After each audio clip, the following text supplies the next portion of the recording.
You think you're being bullied by your mom, but it's all in your head, right? Mom is just teaching you how to be a proper daughter-in-law. You're so good at not playing the victim. These were Steve's words when I shared my concerns about the harassment from my mother-in-law.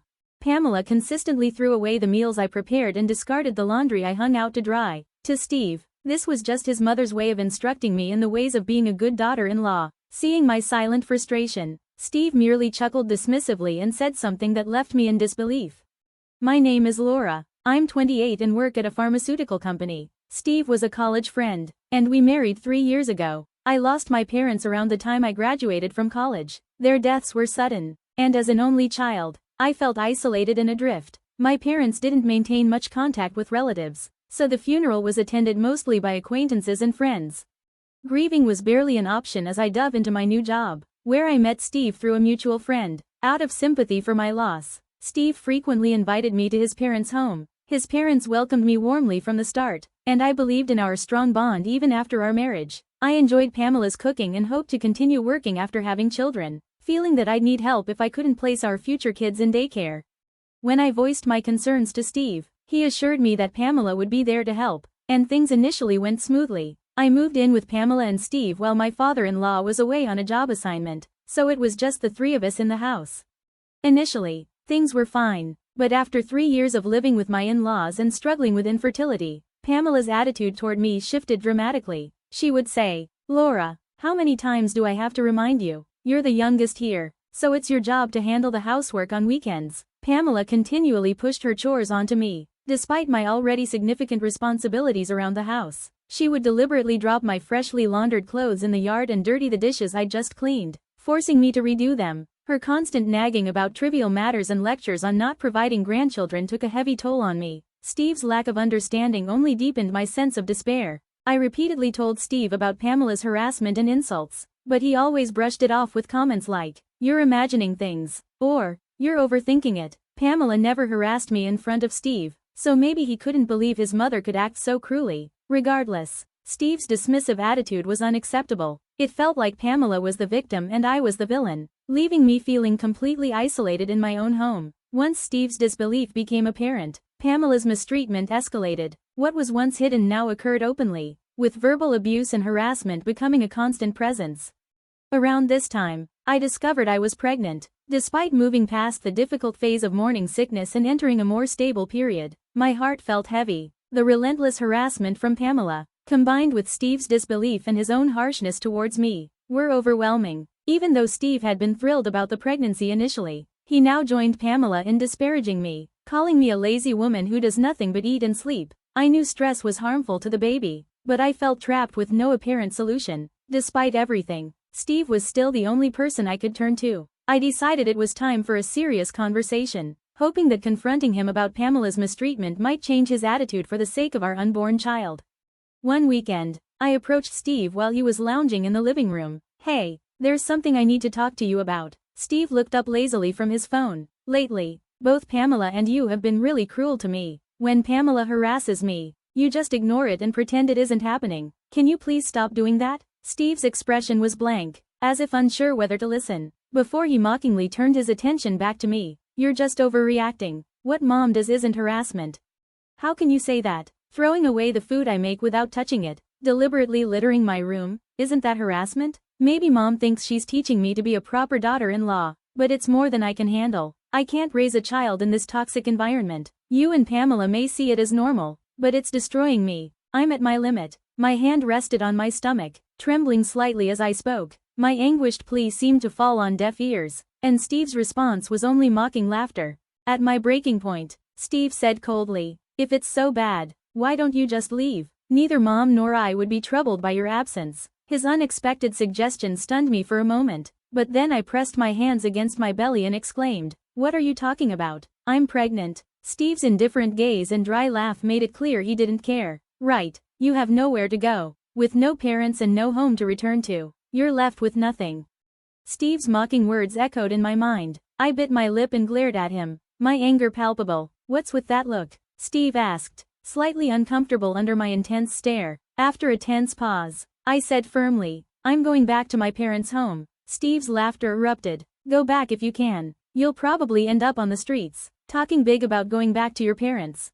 As Steve continued to laugh, I pulled out a large Boston bag from the closet and began packing clothes and valuables. Steve seemed to think I had no alternative but to stay in his parents' house, believing I would ultimately return out of necessity. Pamela, who had overheard, joined in with, "It's your fault for not following the rules of this house." Like Steve, she seemed to think I should leave if I couldn't handle it.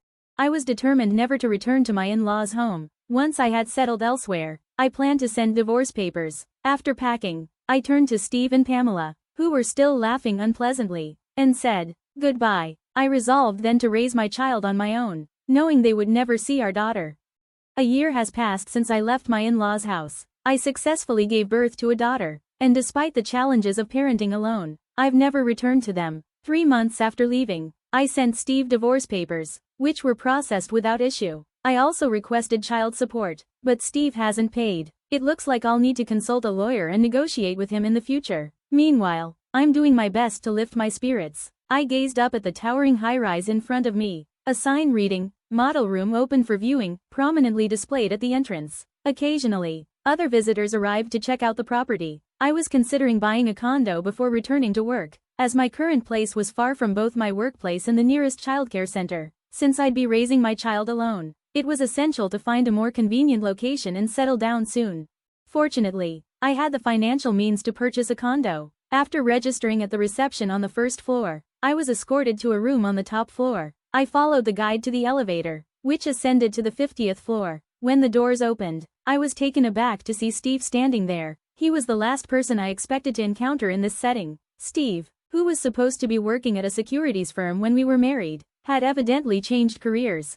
Steve looked visibly unsettled as our eyes met, clearly unprepared for our encounter. This was the top floor of a high-end apartment building, accessible only to serious buyers. With an awkward smile, Steve began showing me around the floor. Despite his courteous demeanor, his frequent, puzzled glances made it clear he was wondering why I was here. The room itself was impressive, close to my workplace with an underground connection to a childcare center. As expected from a luxury high-rise, it featured a park in the courtyard and a 24-hour supermarket below, making it an ideal place to raise my child on my own. "I think I'll take this apartment," I said. Steve's surprise was evident. I had come prepared to sign a contract immediately if I found a place I liked. However, Steve did not produce the contract despite my waiting. Just as I was about to ask him about it, his lips quivered, and he spoke. "There's no way a single mom going through a divorce can afford the top floor of a high-rise," Steve said, his face a mix of disbelief and something that felt almost accusatory. "Did you find a rich guy to support you, or are you involved in something shady?" I took a step back as he closed in. "No, I simply sold my family home for more than I anticipated." "Your family home?" Steve seemed skeptical. I explained the situation from the past year. After leaving my in-laws, I had moved back into my family home, which was in my name. Both my parents had passed away, and the house was too large for me to manage alone. The elaborate water garden, a project of my father's, likely added to the home's value. Just before the baby was born, someone offered to buy it, but I hadn't expected it to fetch enough to afford the top floor of a luxury high-rise. Steve's doubt was understandable. The house was old and showing signs of wear. I had thought the proceeds would cover living expenses for a while, but the buyer was a wealthy individual who valued the water garden more than the house itself. He offered 5 times the market value, motivated by his interest in the garden. Despite its current state, I explained that the garden was a personal hobby, not professionally landscaped, and that I had only maintained it minimally. The buyer appreciated the potential and planned to have it reworked by a professional gardener. He even added a living allowance to the purchase price, feeling sympathetic towards me. This generous offer allowed me to afford a nearby apartment, focusing on childcare without financial concerns. Hearing my explanation, Steve's eyes briefly brightened before his demeanor shifted. He adopted a humble tone and offered an apology. "I'm sorry for what happened. Can we start over?" His face exuded confidence, as if he was certain I would accept his offer. But I didn't take his hand. "I can raise my child and live well without you. I have no desire to be with someone who looks down on others." At that moment, Steve's expression darkened with anger. He glared at me, his face contorted with fury. "You're rejecting my offer to remarry? You?" Just then, a colleague appeared behind Steve, perhaps drawn by our prolonged conversation. Steve cast a quick glance at him but seemed otherwise oblivious to his presence. "A woman being rich is just wrong. Women should quietly support their men and stay at home." The colleague's face went pale at Steve's comment. I silenced his attempt to intervene with a stern look. Is that all you wanted to say? So now that you think you're successful, you feel you can look down on me? You were better off as a servant in your own home. I sighed and turned to the employee, who stood frozen with a stack of contracts and documents. I can't make a major purchase from a company that employs someone who speaks like this. At my words, Steve finally turned around. The employee, realizing he was being addressed, rushed over, apologizing profusely and nearly scattering the documents in his haste. I'm so sorry. My subordinate was incredibly rude to you. Please, apologize as well, the boss urged Steve, who seemed to realize the situation was spiraling. Steve and his boss apologized repeatedly. Please stop, I said, cutting them off. The boss hesitantly looked up. I won't be buying the apartment. I'll look at other options. Their faces fell into expressions of despair. Wait, I'll reconsider everything I said. Just this contract? Do you really think I'd finalize a deal with someone after all you've said? Steve's defeat was clear. The outcome was a loss for Steve, who had always looked down on others, and for his boss, who likely hoped that our ex-spouse connection would smooth things over. I felt little sympathy. I liked the apartment, the location and layout were perfect, but I couldn't justify spending my money with a company that had such individuals. I left them behind, bowing as I exited the room. No one saw me off as I took the elevator down and walked away, determined to find another place.